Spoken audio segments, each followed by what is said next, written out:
Hey everyone, welcome back to the Deep Dive. Today we are going to be tackling a topic that I know a lot of you have been requesting, and that is covert contract. And we're going to be doing that using a really interesting source that you might not immediately connect to this topic, and that is The Art of War by Sun Tzu. Yeah. You might be thinking, hold on, what does a 2,000-year-old military treatise have to do with my life? Right.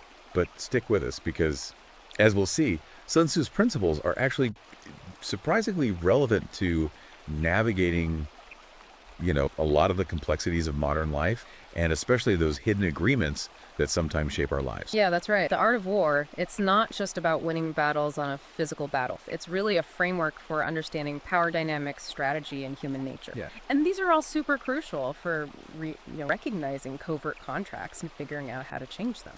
Okay, so let's dive into this source material. One of the first things that jumped out at me when I was reading The Art of War was Sun Tzu's distinction between strategy and tactic. He talks about strategy being the big picture, and tactics being the specific actions that we take. Right. How can we apply that to understanding these covert contracts that we're talking about? Well, think of it this way. The strategy behind a covert contract might be to maintain a certain power dynamic, whether it's in a relationship, a family, or even like on a societal level. Right. The tactics are the subtle, often unspoken ways that this power imbalance is maintained. Right. So it could be anything from like guilt trips and emotional manipulation to like control over finances or decision making. So it's almost like we can think of it like a chess game, right? Yeah. Where the goal is to kind of control the board and the tactics are the individual moves that you make. Exactly. And just like in chess, you need to be able to think several moves ahead.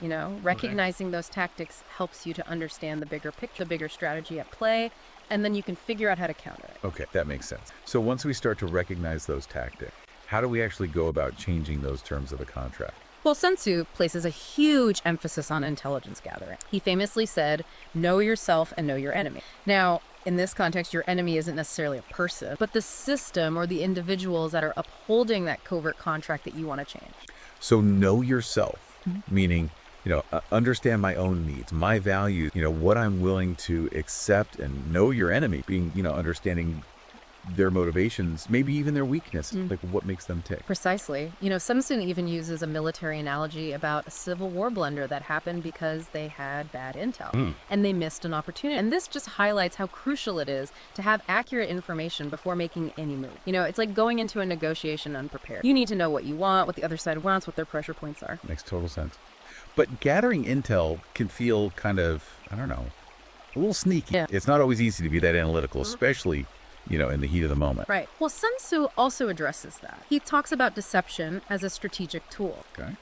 Now, before you get uncomfortable, remember that he saw deception as a neutral tool, something that could be used for good or for bad. Right. And covert contracts, they often rely on deception to maintain that power imbalance that we're talking about. Whoa, okay, so that's a pretty big claim. Give me some examples of how deception might be used in these hidden contracts. Sure. Well, think about something like advertising. How companies use these carefully crafted messages to try to influence our buying decisions, Right. or consider the way certain narratives are promoted in the media, Yeah. often shaping public opinion without us even realizing it. Totally. These are all forms of deception, and they can be used to uphold covert contracts on like a societal level. It's a really interesting way to look at it. It's like there's this hidden layer of influence that's shaping our choices without us even being aware of it. Right. And recognizing that this kind of psychological warfare exists is the first step to breaking free from it. And Sun Tzu's insights are super valuable for understanding how these tactics are used. So we're starting to see how these principles from the art of war, even though they're ancient,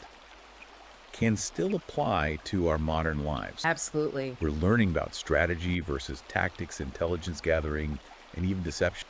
There's got to be more, though. Oh, there's so much more. Another key concept in the art of war is resource management. Oh. And Sun Tzu doesn't just talk about physical resources like money or land, Right. but also things like time, energy, even psychological advantage. Okay, how does that play into these covert contracts, though? It feels like we're getting into some pretty deep psychological territory here. Well, think about it this way. In a relationship where there's a power imbalance, one person might consistently control the finances or dictate how leisure time is spent. Maybe they're the one who always gets to relax while the other person does all the work. It's subtle, Right. but it's a way of controlling resources to maintain an advantageous position. That's a really eye-opening way to look at resource management. It's not just about who has more money. It's about who controls how the time, the energy, even the emotions are spent. Exactly. Recognizing these patterns is crucial for understanding how these hidden contracts work. This is making me think differently about all sorts of relationships in my own life. What else does Sun Tzu say that we can apply here? Well, he's a big believer in adaptability. He says that rigidity leads to defeat,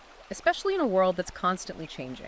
Yeah. Think of covert contracts like a constantly shifting battlefield. Okay. To change them, you need to be flexible and adjust your strategy as the situation evolves. So it's not enough to just recognize the contract and try to break free from it. I actually need to be prepared to adapt my approach based on how the other person reacts. Precisely. It's like a game of chess. You have to anticipate the other player's moves and adjust your strategy accordingly. Right. If you stick to the same approach, no matter what you're likely to lose. That's a great analogy. And it makes it clear that this isn't about brute force or confrontation. It's about being strategic and adaptable. Exact. And remember, the art of war is full of examples of how adaptability led to victory, even in seemingly impossible situations. So even when it feels like I'm stuck in a situation, there's always hope if I'm willing to adapt and find a new approach. Absolutely. And another crucial element that Sun Tzu emphasizes is leadership. Okay, I'm intrigued. What does leadership look like in this context of changing these hidden agreements? I mean, it's not like I can command people to change their behavior, right? You're right. It's not about commanding or controlling others. Sun Tzu believed that true leadership isn't about brute force. It's about inspiring and motivating people. Okay. It's about setting a clear vision and encouraging others to follow you willingly. So how does that apply to something like a covert contract?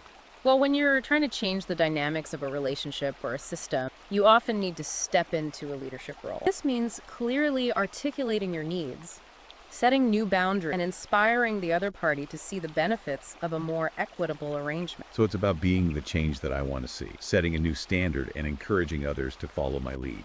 Exactly. And remember, leadership can take many forms. It's not always about holding a position of authority. Right. It's about having a vision and inspiring others to share it. Wow, that's a really powerful concept.